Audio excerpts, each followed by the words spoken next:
Subhanaka la ilma lana illa ma 'allamtana innaka antal alimul hakim.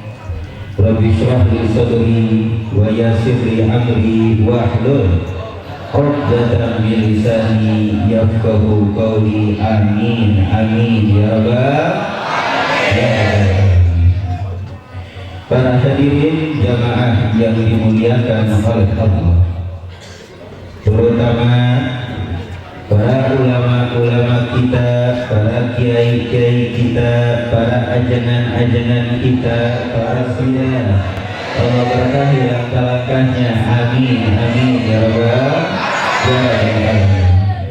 Serta para habaib yang hadir di malam hari ini bersama kita, yang tidak saya sebutkan satu persatu namanya, tapi kita doakan para habaib kita panjang umur, wabil khusus orang tua saya Al-Habib Husain bin Ali Asgar, pimpinan Majelis Nurul Habib Tangerang. Kita doakan mudah-mudahan panjang umur, sehat walafiat, Allah berkahi langkah-langkahnya. Amin amin ya rabbal alamin. Para hadirin yang dimuliakan oleh Allah, di malam hari yang cerah, alhamdulillah kada hujan, kita semua berkumpul dan bersatu untuk memperingati Maulid Baginda Nabi Muhammad sallallahu alaihi wasallam. Kita semua datang karena cinta dan rindu terhadap Rasulullah. Kita semua datang karena rahmat dan karunia dari Allah. Akan tetapi yang saya lihat dari ujung belakang sampai ujung depan, 80% anak-anak muda yang hadir. Benar apa betul? Hadir. Kebanyakan anak-anak muda yang hadir, atau bahasa kerennya kebanyakan cabai-cabean yang hadir. Benar apa betul? Kalau nggak cabai-cabean ini Tangerang cengeng-cengekan, ya benar ya? Maka ini dari itu barangnya. Di dalam peringatan Maulid Nabi Muhammad bin Abdillah di malam hari ini, mengingatkan kepada para pemuda dan pemudi Islam begitu pentingnya belajar sejarah dan mengenang kehidupan baginda Nabi Muhammad. Begitu pentingnya kita mengutip dan mempelajari sejarah bagaimana kehidupan Nabi, bagaimana akhlak-akhlak Nabi, bagaimana keluhuran budi pekerti Nabi. Karena kita yakin yang hadir entah itu tua, entah itu muda, entah itu laki, entah itu perempuan, kita yakin Nabi yang paling mulia, Nabi kita Muhammad sallallahu alaihi wasallam. Nabi yang paling agung Nabi Muhammad, Nabi yang paling sempurna Nabi Muhammad, Nabi yang paling indah Nabi Muhammad, dan Nabi yang mendapatkan sertifikat tanda tangan mutlak yang dijadikan uswah contoh kepada kita di dalam Quran hanya Nabi kita Muhammad ini.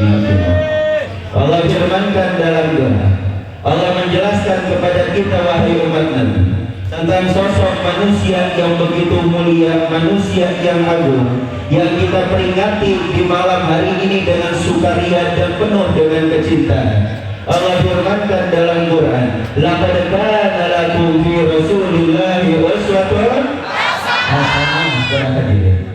Allah firmankan dan terangkan kepada kita, kata Allah, tidaklah pada diri Nabi, kehidupan Nabi, tingkah laku Nabi kecuali contoh buat kita berhadir. Tidaklah kehidupan Nabi, perilaku Nabi, lirik Nabi kecuali contoh buat kita berhadir. Berarti Nabi kita Muhammad contoh yang mutlak yang wajib kita contoh. Nabi kita Muhammad contoh yang mutlak yang wajib kita idolakan, terutama bagi pemuda-pemudi masa kini di zaman sekarang. Barang siapa dari mereka orang yang tidak mengikuti ajaran Nabi, yang tidak mengikuti akhlak dan perilaku Nabi, maka anak-anak muda tersebut tidak akan beres. Setuju atau tidak? Allah firmankan dalam Al-Quran yang menunjukkan pentingnya pelajaran sejarah Nabi. Kata Allah, Wa kullan naqussu 'alaika min amba'ir rusuli ma nusabbitu bihi fu'adak. Coba didengar. Allah berfirman bahaya. Wa kullan naqussu 'alaika min amba'ir rusuli ma nusabbitu bihi fu'adak. Kata Allah, semua telah aku ceritakan ya Muhammad, dari cerita-cerita para anbiya, cerita para rasul, cerita orang-orang soleh di dalam Al-Quran. Lalu ya Allah ya Rabbana, kau ceritakan cerita para anbiya, kau ceritakan cerita para rasul, kau ceritakan cerita orang-orang yang soleh di dalam Quran kepada aku yaitu Muhammad. Untuk apa ya Allah? Ingat para hadirin, poinnya bukan main-main. Manusabbitu bihi fu'adak, kata Allah. Ya Muhammad, aku ceritakan di dalam Quran cerita Nabi Allah Adam. Ada apa tidak berarti? Cerita Nabi Allah Adam ada apa tidak di dalam Quran? Ketika Adam hidup di surga, lalu Adam diturunkan ke dunia di tempat yang penuh dengan kenikmatan, penuh dengan bidadari. Ketika diturunin ke alam dunia penuh dengan cabai-cabean berarti. Dan juga di dalam Al-Quran kita lihat ada cerita Nabi Allah Nuh, ada apa tidak? Seorang nabi yang dakwahnya 1000 tahun kurang 1 tahun, ia berdakwah menyerukan Islam, menyampaikan la ilaha illallah Muhammadur Rasulullah, yang beriman kurang dari 50 orang. Lalu Nabiullah Nuh minta adab dan diturunkan musibah. Terjadilah banjir di alam semesta ini. Lalu di dalam Al-Quran juga ada cerita Nabiullah Musa alaihissalam, seorang nabi yang Allah jadikan musuhnya Fir'aun, yang dikejar-kejar sehingga terbelah lautan. Nabi Allah Musa udah kemana, Fir'aun botak masih di tengah-tengah berarti. Lalu diketok lagi itu tongkat, bergabunglah lautan tersebut ke dalam Fir'aun berarti. Begitu banyak cerita-cerita di dalam Quran Allah ceritakan kepada kita. Allah ceritakan kepada Nabi Muhammad ibn Abdullah. Lalu intinya kepada Allah, manusabbitu bihi fu'adak, Allah. Ini cerita semua yang Muhammad, cerita Adam, cerita Nuh, cerita Musa, cerita Isa, cerita Yahya, cerita Yusuf. Semua ini aku ceritakan kepada engkau di dalam Quran wahai Muhammad, untuk memantapkan iman engkau dan membesarkan jiwa engkau berarti menunjukkan pelajaran sejarah mengenang kehidupan Nabi, atau mempelajari akhlak-akhlak Nabi, atau mempelajari sirah yang diajarkan di pesantren-pesantren yang ada atau madrasah-madrasah yang ada, sangat penting bagi iman dan semangat umat muslimin wal muslimah, terutama para pemuda-pemudi di zaman sekarang. Pepatah Arab mengatakan berhadirin, laulatis sirah la dhahabatil ghirah. Kalau sirah sudah tidak dibaca, kalau sirah sudah tidak dikutip, kalau sirah sudah tidak dipelajari, semangat umat muslimin akan hilang berarti. Kalau sejarah sudah tidak dipelajari, umat muslimin tidak akan mengagungkan Allah. Kalau sejarah sudah tidak dipelajari, umat Islam siap diinjak-injak oleh orang-orang Yahudi. Kalau sejarah sudah tidak dipelajari, lihatlah iman semakin kesana semakin turun berarti. Kalau kita lihat di sekolah-sekolah kita atau pendidikan-pendidikan kita dari kelas SD, SMP, SMA sampai perkuliahan ya, atau pendidikan atas seperti kuliah, itu paling sedikit seminggu berapa kali pelajaran agamanya berarti? Berapa kali pelajaran agamanya berarti? 1 kali, paling mentok, paling banter 2 kali. Sedangkan kita paling banyak umat muslimin wal muslimatnya, berarti kita lebih wajib untuk mengenal siapa Nabi kita Muhammad sallallahu alaihi wasallam. Berarti kita lebih utama untuk mengenal Rasulullah sallallahu alaihi wasallam. Maka dari itu berarti hadis yang menunjukkan Begitu pentingnya pelajaran sejarah, Nabi bersabda dan menyampaikan kepada kita. Barangkali ini hadis lebih pas apabila disampaikan di sini karena banyak anak-anak muda kita. Kata baginda Nabi yang menunjukkan keutamaan dan pentingnya pelajaran sejarah dengan memperingati maulid-maulid di mana tempat, di mana masjid, di mana majelis. Nabi menyampaikan kepada kita, alimu auladakum bi thalathati khisal, kata Nabi. Ajarkan, kata Nabi, anak-anak Anda 3 hal. Ajarkan anak-anak Anda 3 macam. Tanamkan di dalam jiwa anak-anak Anda 3 macam.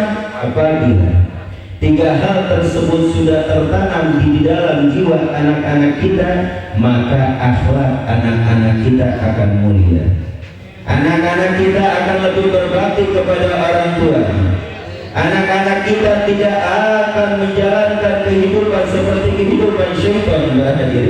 Kalau kita lihat begitu bejatnya anak-anak muda zaman sekarang, rusak moral mereka orang, rusak akhlak mereka orang, karenanya satu, emak bapaknya lupa dulu ngedidik anaknya tentang sejarah Nabi Muhammad bin Abdullah. Sekarang kebanyakan umat muslimin wa muslimat, mau tua mau muda, kalau ditanya tentang anak-anak Nabi banyak yang gak bakal jawab. Benar atau betul? Sekarang jamaah yang ada di sini, anak-anak Nabi ada berapa, Pak? Anak-anak Nabi ada berapa? Ada yang jawab 4 tadi. Ada yang jawab 7, ada berapa, Pak, anak-anak Nabi? Ada yang jawab 10. Ada berapa, Pak, anak-anak Nabi? 7. Pak, yang di belakang 10. Ada yang ngomong nggak tahu, jujur banget tuh berarti. Maka dari itu, kalau kita tanyakan para jemaah, anak RT ada berapa? Nyawa, Pak? Ini RT berapa? RT 2. Pak, RT-nya siapa? RT Aman. Anaknya berapa? Bagian Pak RT pada nyaho semuanya. Bagian anak-anak Nabi awalnya nyaho. Ini menunjukkan berarti merosotnya pelajaran sejarah terhadap umat Islam di negara kita, menimbulkan merosotnya semangat mereka orang untuk berbakti kepada Allah, merosotnya semangat mereka orang untuk berbakti kepada Rasulullah, merosotnya semangat mereka orang untuk berbakti kepada orang tuanya berarti. Sedangkan Nabi mengingatkan kita dengan alimu, kata Nabi, alimu auladakum bi thalathati khisal. Nabi mengatakan ajarkan anak-anak Anda. Yang namanya anak-anak para hadirin, malam ya belum mablaghul bulugh. Yang namanya anak-anak sebelum dewasa masih kecil, itu namanya anak-anak. Nabi sudah nggak ngingetin ajarkan kakek-kakek dan nenek-nenek, tidak berarti. Tapi Nabi mengingatkan kepada kita, ajarkan anak-anak Anda di masa kini. Ini menunjukkan pelajaran sejarah begitu penting bagi anak-anak kita di masa kini. Ini menunjukkan pelajaran sejarah wajib kita terapkan kepada anak-anak kita dari masih kecil sebelum tua. Karena anak masih kecil, masih bersih pikirannya, masih bersih jiwanya. Kalau sudah mulai dewasa, kenal cabai-cabean, kenal itu sudah mulai rusak otaknya berarti. Anak masih kecil, masih suci berarti. Ini menunjukkan pentingnya pelajaran sejarah. Nabi sampai mengingatkan, ajarkan anak-anak kita di masa dini berarti. Ini menunjukkan pentingnya pelajaran sejarah. Tapi banyak orang tua zaman sekarang kalau anaknya nakal atau anaknya maling kue tetangganya datang, ini anak ente maling, apa kata emaknya? Ya namanya juga anak kecil. Kalau emang ada emak kayak gitu, kalau emang ada bapak kayak gitu, berarti bapak sama anaknya sama maling dua-duanya berarti. Biarin, namanya juga anak kecil, enak banget. Berarti tuyul gak ada salahnya dong berarti. Kalau emang alasan kita masih kecil berarti tuyul nggak ada salahnya para hadirin. Emang benar anak kecil tapi perlu dididik. Emang benar anak kecil tidak bisa ngapa-ngapain tapi jiwanya masih murni. Ini terkadang nih penyakit orang tua, masih kecil ntar aja dididiknya, masih kecil jangan suruh sholat, masih kecil ntar aja puasanya. Bu, dengerin, emang anak kecil tidak bisa tingkah dan laku, emang anak kecil tidak bisa berlari, tapi ingat jiwa dan pikirannya suci. Makanya Nabi mensunahkan kepada kita kalau anak baru lahir brojol, oa-oa, adzankan kuping, qomatkan kuping. Kalau emang akal logika dan jiwa anak kecil tidak berfungsi para hadirin, Nabi tidak akan menyuruh kita kalau anak baru lahir diadzankan kuping kanan, lalu diqomatkan kuping kiri. Berarti menunjukkan walaupun ini anak tidak bisa bergerak, memorinya sangat suci dan bisa merekam. Contoh, ini kampung apa nih? Kampung apa? Sabatan. Sepatan. Ini kampung Sepatan berarti.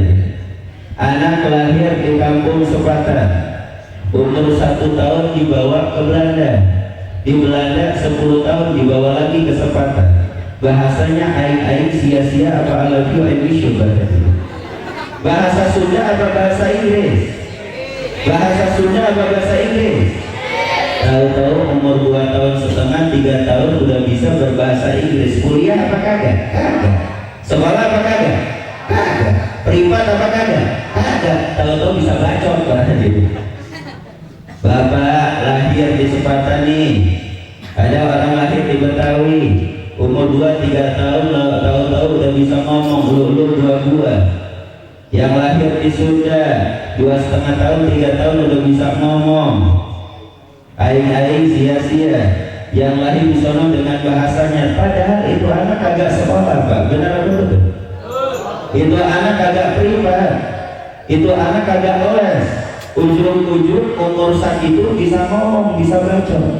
Ini menunjukkan bahwa Nabi menyampaikan kepada kita untuk mengajarkan dan mendidik anak-anak kita di masa dini, karena rekaman dan memorinya masih suci, bisa menampung apa yang mereka dia lihat dan apa yang didengar dari lingkungannya, sehingga terdidiklah anak-anak tersebut sesuai lingkungannya berarti. Makanya kata Nabi, alimu auladakum bi thalathati hisab, ajarkan anak-anak Anda dengan 3 hal. Yang pertama, hukum nabiikum, ini yang paling penting diperhatikan. Yang pertama, ajarkan kepada anak-anak kita cinta kepada Rasulullah. Ajarkan kepada anak-anak kita mahabbah terhadap Rasulullah. Ajarkan kepada anak-anak kita akhlak Rasulullah. Ajarkan dan terangkan kepada anak-anak kita bahwa manusia yang patut kita idolakan Muhammad Rasulullah Sallallahu Alaihi Wasallam. Tapi bagaimana cara ngajarinnya? Karena cinta tidak akan tertanam di dalam jiwa kalau kita belum mengenal siapa orang yang kita cintai. Setuju atau tidak? Bohong orang yang mengatakan cinta sama si fulan kalau belum kenal. Cinta tidak akan tumbuh kecuali setelah kenal. Kalau orang ada nikah atau kawin tanpa perkenalan dulu, langsung di pelaminan pakai kerudung, pas dibuka hidungnya 5, jadi apa kagak? Jadi apa kagak berarti? Bapak-bapak, ibu-ibu yang hadir waktu mau kawin, mau nikah, kenalan dulu apa kagak? Di dalam lisan pilihannya. Begitu juga kalau orang ngaku cinta Nabi tapi belum kenal, bohong berarti. Kalau orang ngaku rindu Nabi tapi belum mengenal Nabi, bohong berarti.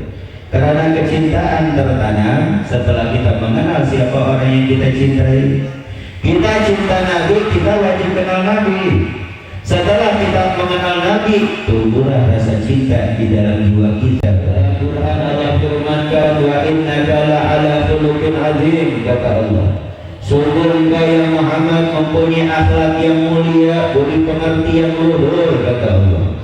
Di dalam ayat lain tadi kita bacakan laqad kana lakum fi Rasulillahi uswatun hasanah, kata Allah. Di dalam ayat lain pula Allah mengenalkan kepada kita sosok Nabi kita Muhammad bin Abdillah. Allah firmankan laqad ja'akum rasulun min anfusikum azizun 'alaihi ma 'anittum harisun 'alaikum bil mu'minina raufur rahim. Lihatlah, Allah mengenalkan kepada kita tentang sosok Nabi kita Muhammad bin Abdullah. Di dalam ayatnya yang menunjukkan bahwa Nabi Muhammad manusia yang paling mulia, yang paling agung di sisi Allah. Allah firmankan dan Allah kenalkan di dalam firman-Nya, laqad ja'akum rasulun min anfusikum, kata Allah. Telah aku datangkan kepada kalian, kata Allah. Telah aku ciptakan untuk kalian dan telah aku bangkitkan dan utus untuk kalian seorang manusia min anfusikum, dari diri kalian. Allah tidak utus Nabi Muhammad dari bangsa malaikat, ingat itu. Pula Allah tidak utus Nabi Muhammad dari bangsa jin, berhadir. Tapi Allah utus Nabi kita Muhammad dari bangsa manusia. Makanya bersyukur orang geus dijadikan manusia, alhamdulillah. Karena Nabi Muhammad diutus dari bangsa kita, yaitu manusia. Kenapa Pak Bu? Nabi gak diutus dari bangsa malaikat, padahal malaikat diciptakan dari cahaya Allah, gak pernah maksiat. Kenapa? Karena bentuk dari semua makhluk, miliaran makhluk yang Allah ciptakan, yang paling sempurna manusia. Di dalam surat At-Tin Allah firmankan, Bismillahirrahmanirrahim, wa tin wa zaitun wa turi sinin wa hadzal baladil amin laqad khalaqnal insana fi ahsani taqwim. Telah aku ciptakan bentuk manusia begitu indah. Telah aku ciptakan bentuk manusia begitu sempurna. Makhluk yang paling sempurna dari ribuan miliaran makhluk, kita manusia, berhadir. Alhamdulillah kita dijadiin manusia. Cuma ada yang berkata bahwa manusia sama monyet 11-12, setuju apa tidak? Katanya manusia sama monyet 11-12, bedanya cuma sedikit. Tapi kalau kita lihat-lihat agak benar.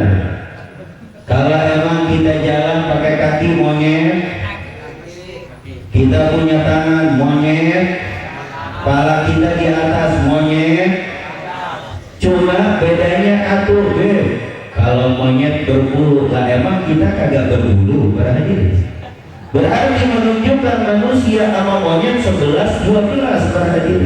Cuma bedanya atuh, monyet mah punya buntut, ali urang mah henteu. Tah eta nu ngajieun beda antara urang jeung monyet, berhadir. Coba pikir Pak, kalau emang bapak ibu Allah kasih buntut kayak monyet, Pak Haji arek sholat bolongan gelas sarungna, ibu-ibu arek pakai daster di bolongan gelas dasterna, urang arek ngaji arek ke masjid di bolongan gelas sarungna, arek ngeluarkan buntut, perhatian.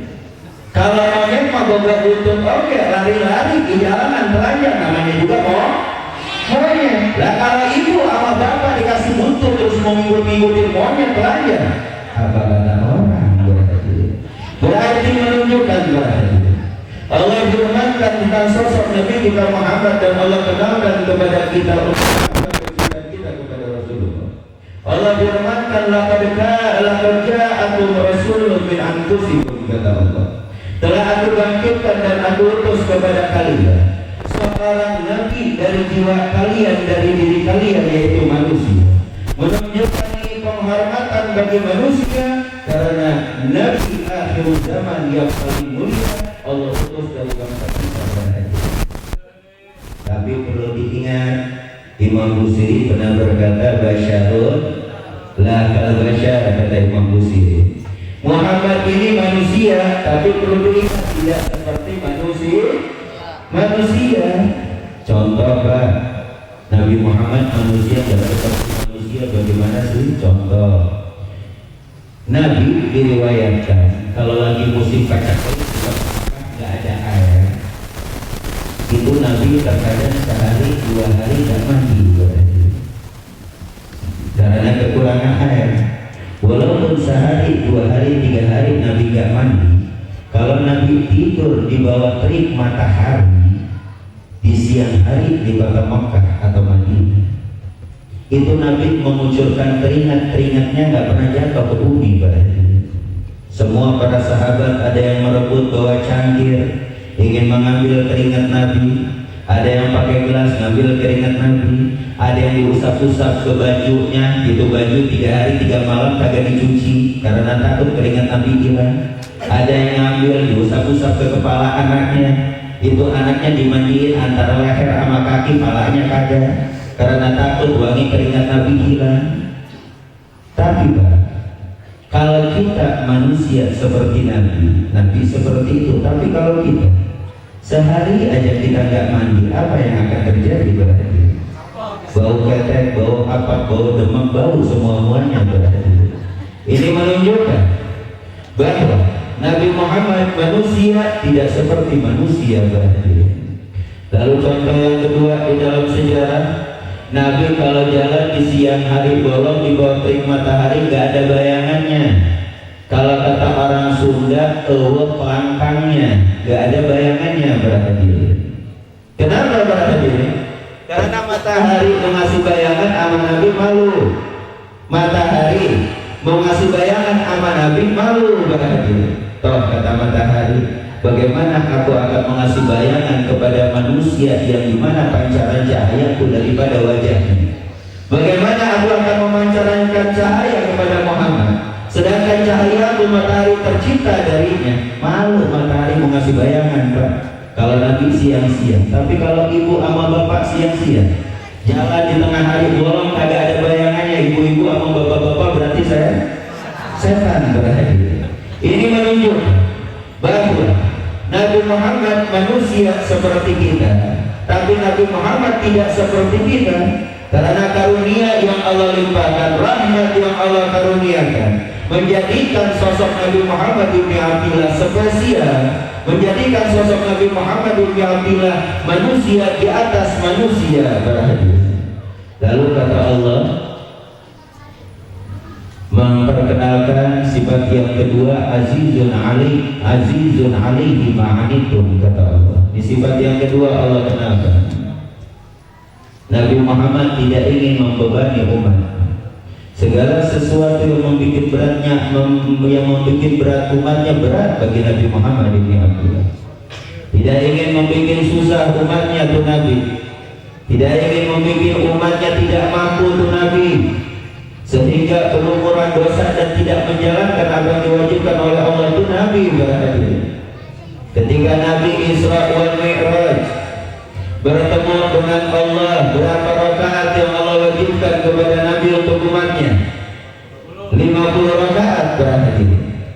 Nabi turun bertemu Nabi Allah Musa, naik lagi Nabi nawar, diturunin 10 rakaat jadi 40 rakaat, turun lagi Nabi nawar lagi ke Allah, naik lagi diturunin 10, dari 50 Nabi pulang balik menawar sehingga 17 rakaat berarti. Bayangkan dari 50 rakaat jadi 17 rakaat.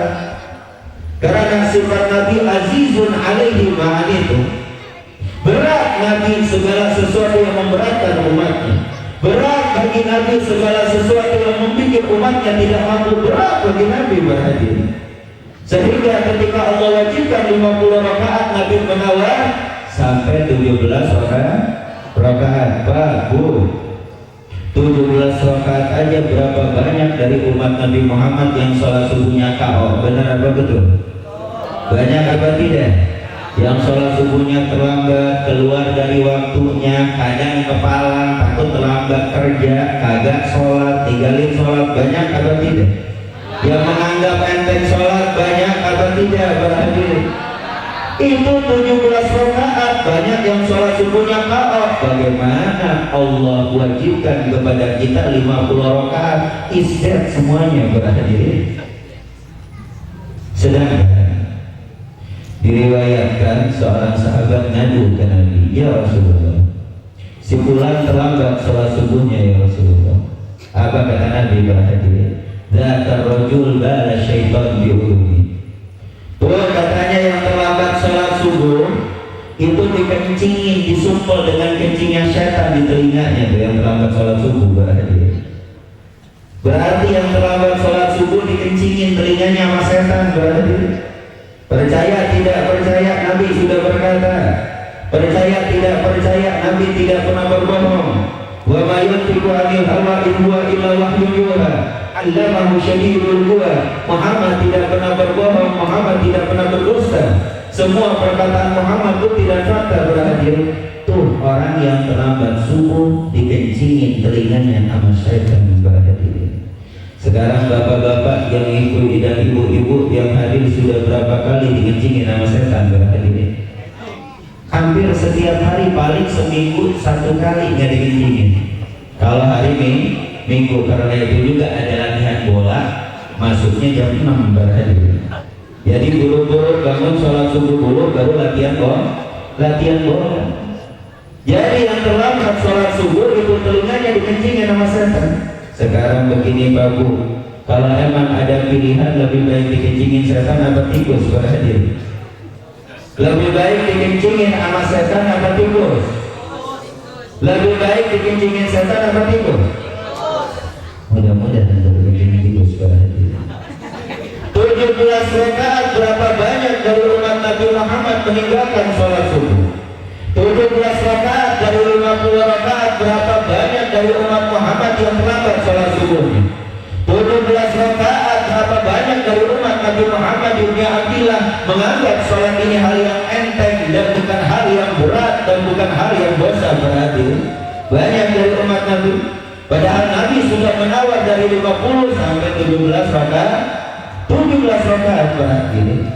Tapi masih banyak dari umat Nabi Muhammad SAW yang meninggalkan sholat, yang terlambat sholat, walaupun 2 rakaat begitu enteng, tapi masih banyak yang terlambat sholatnya seperti sholat subuh berarti. Sedangkan sholat tiang-tiang agama, orang yang meninggalkan sholat merobohkan agama. Orang yang menjalankan sholat menegakkan agama. Sebelum kita menyangka mereka orang musuh-musuh kita yang menghancurkan agama kita, ngajak dulu diri kita. Dengan kita meninggalkan satu sholat berarti kita sudah merobohkan satu tiang agama berarti. Kalau 2 sholat 2 tiang agama berarti. Kalau 3 sholat 3 tiang agama. Kalau 5 sholat roboh saiman-imanna berarti. Roboh sabedon-bedonna berarti. Karena tiangnya sudah tidak ada, tiangnya sudah hancur berarti. Makanya sifat Nabi Aziz bil Mu'minin Raufur Rahim, ini sifat yang ketiga Allah kenalkan. Nabi sangat perhatian kepada kita, Nabi sangat cinta kepada kita, Nabi sangat rindu kepada kita berarti. 14 abad yang lalu Nabi pernah berkata, ketika Nabi berkumpul dengan para sahabatnya, Nabi berkata berkati, wa syawwah ala ikhwani, kata Nabi, aku rindu terhadap saudara-saudaraku, kata Nabi. Lalu para sahabat berkata, ya Rasulullah, apakah kami bukan saudara-saudara engkau? Dijawab oleh Nabi, antum ashabi, kalian sahabat-sahabatku, kata Nabi. Lalu sahabat berkata, ya Rasulullah, kalau emang kami sahabat-sahabatmu, lalu siapa saudara-saudara yang kau ucapkan, yang dimana engkau rindu terhadap mereka orang? Dijawab oleh Nabi para hadirin, ulaikal qaum ya'tuna min ba'di amanu bi falam yarani, mereka orang qaum yang datang setelah aku meninggalkan alam dunia. Mereka orang beriman kepada aku, tapi mereka orang belum pernah menatap keindahan wajahku. Siapa mereka orang? Kita yang hadir sudah dirindukan 14 abad yang lalu oleh baginda Nabi Muhammad sallallahu alaihi wasallam. Lalu kecintaan Nabi para hadirin, apakah sudah Nabi meninggal, kecintaan Nabi terputus? Tidak para hadirin. Walaupun Nabi sudah ada di alam baka para hadirin, Nabi sudah ada di alam kubur, kecintaannya tetap abadi buat kita, kecintaannya tetap kekal buat kita para hadirin. kecintaannya tetap abadi buat kita, kecintaan Nabi Muhammad bin Abdullah. Ketika sahabat bertanya, ya Rasulullah, engkau masih hidup, kebaikan kami rasakan, tapi kalau engkau sudah tiada ya Rasulullah, kebaikan apa yang akan kami dapatkan? Dijawab oleh Nabi, hayati khairul lakum wa mamati khairul lakum. Kata Nabi, hidupku baik buat kalian dan matiku baik buat kalian, kata Nabi. Kata sahabat, kalau hidupmu baik buat kami paham ya Rasulullah, tapi kalau engkau sudah meninggal dunia, sudah ada di alam kubur, kebaikan apa yang akan kami dapati? Lalu Nabi menjawab, sesungguhnya Allah menciptakan satu malaikat bolak-balik ke kuburanku, ia memperlihatkan amal-amal umatku. Kalau aku melihat amal umatku baik, aku bersyukur kepada Allah. Kalau aku melihat amal-amal umatku tidak baik, aku minta ampunan kepada Allah. Kurang sayang apa Nabi sama kita? Sampai sudah berada di liang kubur di bawah tanah, Nabi masih cinta dan sayang kepada kita berhati-hati. Kalau kita lihat di dalam surat Ad-Duha yang Allah firmankan, Bismillahirrahmanirrahim, Wadduha wal-laili idza saja, ma wadda'aka rabbuka wa ma qala, walal akhiratu khairul laka minal ula, wala sawfa yu'tika rabbuka fatarda. Ketika ayat tersebut sampai ke kalimat wala sawfa yu'tika rabbuka fatarda, Nabi berkata para hadirin, idza la arda wa wahidun min ummati finnar, kata Nabi, ya Allah, satu yang aku minta, aku tidak ridha kalau emang ada satu dari umatku masuk ke dalam api neraka. Itulah cinta Nabi Muhammad bin Abdullah sallallahu alaihi wasallam, harisun alaikum bil mu'minina raufur rahim. Berhadirin. Lalu yang kedua, kata Nabi, setelah Anda menanamkan di dalam jiwa anak-anak Anda di masa kini kecintaan terhadap baginda Nabi Muhammad SAW, yang kedua, hubbu ahli baitihi, cinta terhadap keluarga Nabi. Ajarkan cinta terhadap keluarga Nabi, ajarkan cinta kepada ulama, ajarkan cinta kepada kiai, ajarkan cinta kepada ajengan, ajarkan cinta kepada ustaz. Itu yang perlu kita didik di masa kini untuk mengagungkan siapa yang patut kita agungkan. Hadirin, kenalkan Imam Ali Zainal Abidin, kenalkan Imamul Husain, kenalkan Imamul Hasan, kenalkan Imam Ja'far As-Sadiq, Imam Muhammad Al-Baqir, kenalkan Imam Ahmad bin Isa, kenalkan keluarga-keluarga Nabi yang berjuang di jalan Nabi, kenalkan wali-wali Songo yang berjuang dari kota Hadramut ke India, dari India sehingga sampai ke Indonesia. Belum ada kapal ini, belum ada kapal ini, kalau dipikir gimana nyampainya. Kenalkan kepada mereka orang para ulama-ulama, kenalkan kepada mereka orang para mu'alim-mu'alim, karena mereka orang berjuang dunia wal akhirah. Berjuang dunia wal akhirah, mereka orang bahagia. Sekarang kita menghargai orang kaya, menghargai orang yang patut kita hargai, sedangkan mereka orang-orang yang mulia yang patut kita hargai bahagia.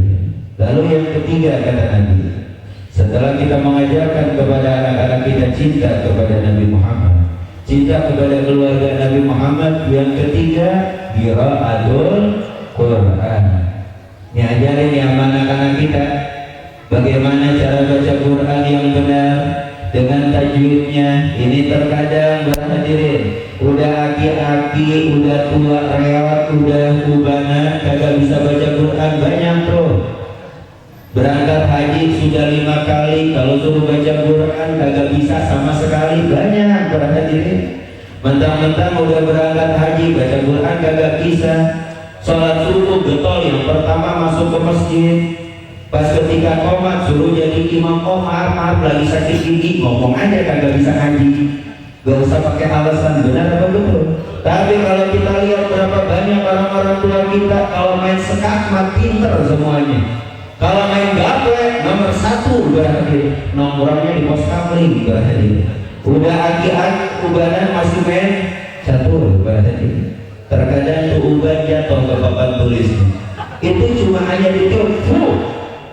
Padahal itu ubah ngingetin tinggal 2-3 hari lagi umur akhir.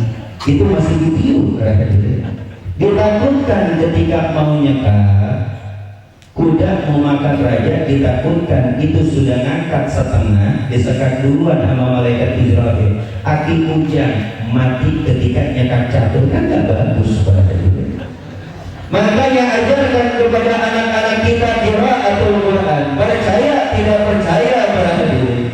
Kejadian nyata pada suatu hari, ada satu orang yang kenal dengan saya, orang yang sudah sukses berdasi, berwibawa dengan kendaraan. Dia bilang, "Tom, saya mau jalan ke sono." Lalu ngobrol-ngobrol, saya lihat di belakang mobilnya ada orang tua yang sudah reot, yang sudah rapuh. Saya bilang, "Tom, mau kemana?" "Mau jalan ke sono." "Itu di belakang siapa?" "Itu saya punya ibu." Saya tanya, "Mau bawa kemana ibu kok?" "Mau saya titipkan di bagi jompo di Naudzubillah semua." Bu, Pak, dengerin. Saya tanya, "Bang, di belakang itu siapa, Bang?" "Bil, itu saya punya orang tua, mau dibawa kemana, Bang?" "Mau saya bawa ke Pati Jompo, mau saya titipkan." La ilaha illallah. Bang, kau pakai dasi, siapa yang mengajarkan? Kau berpakaian, siapa yang mengajarkan? Kau bisa menjadi orang sukses, berkah siapa? Kau bisa kaya raya, berkah doa siapa? Tapi lihat orang tuanya setelah sukses dijadikan sampah. Naudzubillah, summa naudzubillah. Apakah ini tidak akan terjadi pada bapak dan ibu? Mungkin terjadi di kampung kita kalau emang Anda lalai untuk mendidik anak-anak kita di masa dini masih kecil. Didiklah mereka orang dengan agama, didiklah mereka orang dengan syariat Islam. Kenalkan kepada mereka orang siapa Nabi Muhammad Rasulullah Sallallahu Alaihi Wasallam. Bagaimana anak gak kurang ajar? Bagaimana anak gak gilul adab? Bagaimana kelakuan anak-anak kita gak kayak garong? Bagaimana kelakuan anak-anak kita gak kayak setan? Bagaimana gak terjadi tawuran? Bagaimana gak bisa mauin narkoba atau mabuk-mabukan? Bagaimana? Kalau kita lihat buruknya setiap hari antara TV sama radio. Benar betul. Yang ditonton anak-anak kita, ya Allah, masih kecil, kelas 1 SD. Mau berangkat sekolah, buka TV dulu setengah 6, nunggu jam 6 nonton sepuluh bobar. Sore pulang nonton lagi Upin dan Ipin. Belum ntar waktu-waktu yang lain nonton Superman, Spiderman, orang-orang yang sakti. Terambil jiwa mereka orang, terambil hati mereka orang, terpesona anak-anak kita dengan apa yang mereka orang lihat. Inilah jahatnya orang-orang Yahudi pada diri. Mereka orang memerangi kita tidak bisa, cuma kita banyak. Kita mengucapkan Allah Akbar dengan penuh yakin, hancur mereka orang. Tapi mereka orang hancurkan kita dengan alat-alat elektronik, ingin mengubah hati dan jiwa saudara-saudara kita, anak-anak yang diterapkan di TV untuk menghancurkan kesucian memori kita dan iman dan jiwa kita berhadir. Yang ada anak kita tiap hari nonton Superman, Spiderman. Paling sedikit tuh anak ngerong-rong emaknya, "Mak, beliin Udin baju Superman." Emaknya bego, dibeliin ke pasar Tangerang pada hadirin. Beli baju Superman, dibawain. Emaknya lagi goreng nasi di dapur, tuh anaknya pakai baju Superman, naik tingkat 2, terbang tuh anaknya pada hadirin. Lah Superman di TV mah ngapung pada hadirin. Tapi kalau Superman langsung mah anjlok ke bawah pada hadirin. Ngapungnya bukan ke atas tapi ke bawah. Ini sebab musabah. Karena pelajaran dan memori anak-anak kita sudah dihancurkan oleh orang-orang Yahudi, sehingga mereka sudah mulai mengidolakan bukan Nabi Muhammad ibn Abdillah, sudah mulai menganut bukan kepada Nabi Muhammad ibn Abdillah, dihancurkan oleh musuh-musuh Islam pada diri. Makanya ketika kita tanya, "Tom, mau bawa kemana?" Ingat, Pak, Bu, mau saya bawa ke panti jompo dan mau saya titipkan, naudzubillah summa naudzubillah, karena kurang didikan dari orang-orang tuanya terhadap anaknya yang dipikirkan oleh orang tuanya alasannya nyari nafkah dari pagi sampai siang. Itu wajib, Pak. Tapi pendidikan anak juga dia wajib. Nggak ada waktu lah, inilah itu, kagak ada alasan. Semua yang wajib kalau kita jalankan dengan aturan bakal dapat semuanya, berarti. Makanya kata Nabi yang ketiga, ajarkan mengaji, berarti. Karena yang kaya kalau udah mati gak bawa apa-apa kecuali amalnya, kan kita tahu. Penjabat mati gak bawa titelnya kecuali amalnya, kan kita tahu, berarti. Orang miskin apalagi udah gak punya apa-apa, amal kagak punya, bangkrut banget tuh, berarti. Udah miskin kagak punya apa-apa, butut baju sendal butut, mati masuk neraka, apa yang diciptakan, berarti. Minta Allah naik lagi. Apalagi udah miskin sombong alias bedegong, naudzubillah summa naudzubillah, berarti. Nah jadi berarti kalau namanya orang sudah mati tidak bahwa amal. Ini kebanyakan orang tua ngajarin ke anak-anaknya, ayo lo biar sukses, ayo lo biar kaya raya, ayo lo biar ini, ayo lo biar itu, ayo lo begini. Lihat mati, berarti. Ingat, gak pejabat, gak presiden, gak camat, gak lurah kalau udah mati manggil profesor, dosen, atau ustaz. Pertama yang disebut Pak Ustaz. Emang benar jadi ustaz mah capek. Jadi ustaz mah gak laku, lakunya pas ada mati. Makanya dia gak kenal ustaz, banyak-banyakin doa mati. Jadi ustaznya jalan, berarti ya. Bagian mati manggil ustaz. Sehari ditahlilin nama ustaz, 2 hari, 3 hari, kadang 7 hari, kadang 40 hari, kadang 100 hari, kelar kan. Terus mau tiap hari minta doa sama ustaz, ya ustaznya juga kerenyang, berhadiri. Gue aja ngedoain mak bapak gue gak kayak gini banget. Sehari 2 hari kita dikasih rezeki, alhamdulillah. Tapi kalau tiap hari mak bukan mak gue, bapak bukan bapak gue, ya lo anaknya doain. Makanya kalau bapak ibu meninggalkan bukan anak-anak yang soleh, itu menyebabkan kesengsaraan di hari kiamat kelak, di alam kubur kelak, Pak. Jangan sampai tuh bapak meninggal, anak bapak datang ke kuburan bawa pegang tujul, Pak, disawerin ke kuburan bapak atau emaknya. Setelah itu ditepok-tepok pakai kuburannya, mak, pak, yang tenang yang di alam kubur. Kalau nggak ngedirin bapak di alam kubur, bang, goblok, doain, tahlilin, bukan disawerin bunga harga 5.000 jemaah. Amun geus maot mah perlu doa, ejeung baca Quran. Coba kalau anaknya soleh dibacain Quran, dibacain Yasin, dibacain tahlil, benar apa betul, Pak? Benar apa betul? Makanya kata Nabi, kullu amal ibni Adam inqata'a yaumal qiyamah illa min salas, kata Nabi. Anak cucu Adam terputus amal-amalnya kecuali 3 kalau udah mati nih.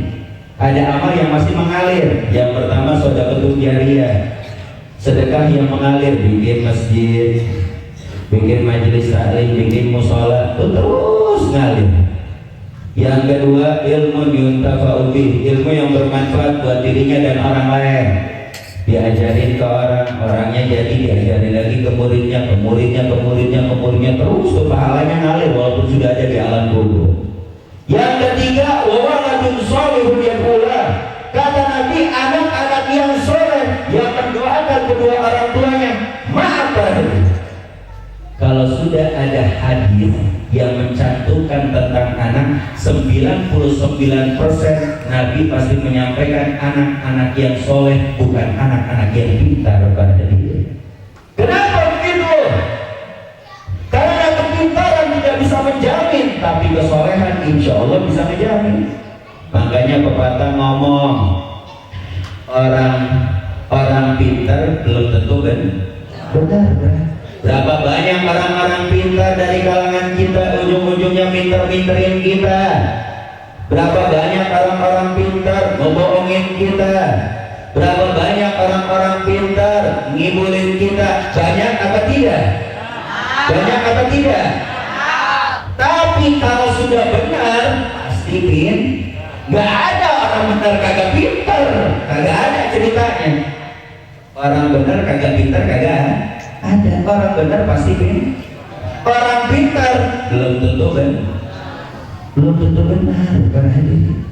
Makanya Nabi di dalam hadis 99%, kalau Anda lihat riwayat Nabi dari hadis ini pasti Nabi mengatakan soleh. Anak-anak yang soleh yang mendoakan kedua orang tuanya para hadirin. Nabi nggak ngomong pintar ya, makanya nggak kayak sekarang. Ayo lu kuliah, ayo lu sekolah, masa depan lu ntar gimana kalau kuliah? Maaf, kadang orang tua zaman sekarang nggak adil. Kenapa nggak adil? Kalau anaknya aja terlambat sekolah sehari, sekolah SD aja terlambat sehari, goblok lu, bego lu, bahlul, lu jadi apa lu? Kadang ditajong tuh anak sama bapaknya pada diri karena terlambat sekolah. Coba tanya, kalau terlambat sholat subuh disentil, lu jarang sholat subuh, iya? Kagak adil. Bagian gagak sekolah ditajong, dimanggong-manggongin, bagian kagak sholat subuh cuma disentil, ya lu mah males sholat subuh kayak banci. Itu namanya orang tua kan? Banci berarti. Kalau emang kagak sekolah, contoh nih Pak, agama ini lebih utama, wajib diutamakan. Kalau emang anak kagak sekolah, bapak tajong. Besok-besok kagak sholat, bapak tuntut berarti. Karena agama lebih wajib. Bagian pendidikan dunia tuh anak dibego-begoin, dibahlul-bahlulin, di PA-PA-in, kadang pakai dibagong-bagongin. Ayo lu sekolah, mau jadi apa? Seakan-akan masa depan manusia berada di dalam sekolah atau pendidikan dasar. Siapa bilang? Rezeki mah Allah yang rezeki mah Allah yang ngatur berarti. Lo manusia dilahirkan sudah ditulis rezekinya. Cuma belajar dan pendidikan ini ikhtiar. Cuma yang benar. Coba kalau kita punya RT-nya beragama. Coba kalau kita punya gubernur, bupati, sampai presiden beragama, tentram nggak nih kabur? Tentram nggak nih negara berhadir? Supaya Anda tahu, ketika Anda ditanyakan, apakah dengan bergonta-ganti pimpinan kita akan menyelesaikan keadaan? Kami berkata, insya Allah mudah-mudahan. Cuma jawaban yang sempurna cuma satu. Kata Nabi, masaluha hadhil ummah ila bimaksaluha bi awal. Ini umat gak bakal beres, gak bakal tentram, dan ini negara tidak akan menjadi baldatun thayyibatun walaupun kalau emang umat sekarang tidak mengikuti umat-umat terdahulu selesai berakhir. Inilah itulah pimpinan itulah.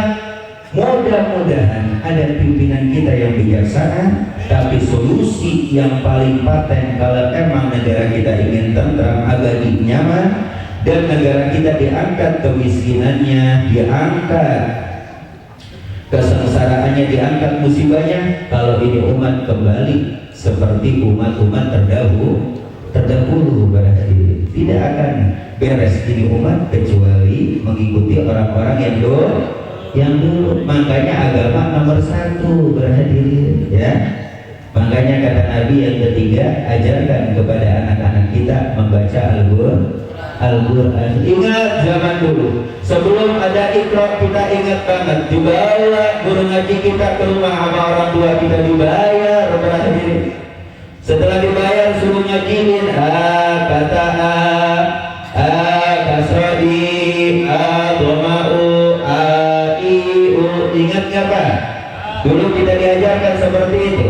Tanyain orang-orang tua kita. Kata kasrobi, doma'u, babilu. Dulu kita diajarkan.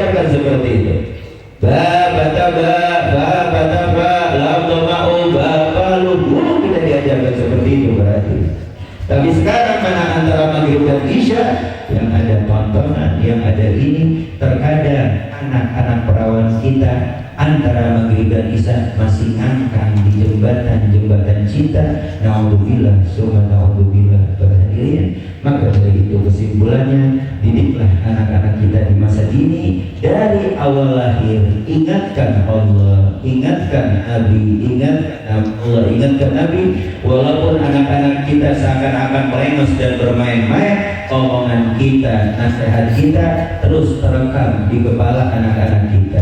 Akhir para hadirin, seorang ulama di kota Hadramaut, Habib Abdullah bin Muhsin Al-Habib Abdullah bin Tahir, Habib Abdullah bin Husain bin Tahir, seorang ulama Hadramaut. Beliau pernah bercerita, dulu ketika aku masih berumur 1 tahun, aku dibangunkan oleh ayahku cuma untuk melek mata suruh tidur lagi setiap malam jam 3.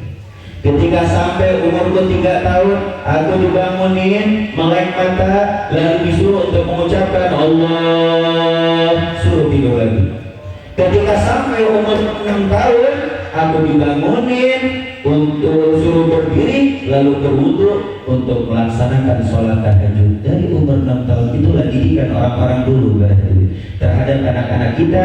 Makanya cara didik orang-orang dulu sekarang kemana, dan cara mendidik seperti orang-orang dulu sekarang siapa yang akan meniru. Jangan tinggalkan cara orang-orang dulu, cara yang baik yaitu cara orang-orang dulu. Berhadir, didiklah anak-anak kita kenal kepada Nabi, cinta kepada Nabi, dan kenalkan kepada mereka orang berjuang Islam, menyampaikan agama kepada kita seperti Ahlul Bait Rasulullah, dan juga para ulama, para ajangan seperti wali-wali songo, dan ajar kepada mereka orang qiraatul Quran, supaya kita meninggalkan alam dunia masih ada kiriman-kiriman pahala dari anak-anak kita, dari cucu-cucu kita, dari sanak famili kita. Mudah-mudahan para hadirin perkumpulan kita menjadi perkumpulan yang berkah. Perkumpulan kita mudah-mudahan perkumpulan yang penuh rahmat dari Allah, penuh karunia dari Allah. Dan mudah-mudahan Allah tanamkan rasa cinta di dalam hati kita, rasa rindu di dalam hati kita. Dan mudah-mudahan kita dimatikan dalam keadaan husnul khatimah, dimatikan dalam keadaan cinta, dihidupkan dalam keadaan cinta, dan dibangkitkan dalam keadaan cinta. Allahumma rzuqna mahabbatuka wa mahabbata habib